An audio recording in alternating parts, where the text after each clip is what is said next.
Stress ka na ba sa mancha ng plancha mo? Pwes, tapusin mong video na to.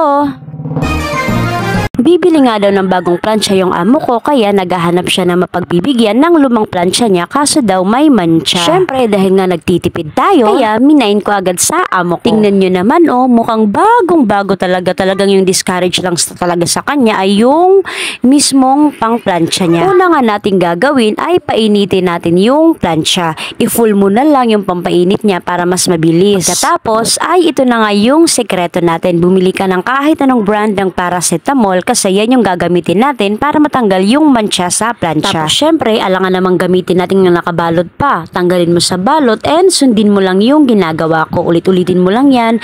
Tapos punasan mo kapag medyo natutunan na yung paracetamol. Tapos kapag kulang ay bumili ka nga ulit ng paracetamol hanggang matanggal yung mancha na gusto mong matanggal sa plancha mo. Dahil nga feeling perfect tayo, kaya ayan, natunaw agad yung paracetamol na ginamit ko kasi imbis na patayo yung paggamit ko ay ginawa kong pahiga kaya tunaw na tunaw agad, di ba? Ang tanga lang. Siya nga pala gamitin mo yung bimpong pangpunas mo sa plancha, yung hindi na ginagamit kasi feeling ko mahirap talagang labhan na. Tapos mag-ingat ka sa pagpupunas sa plancha kasi di ba nga mainit.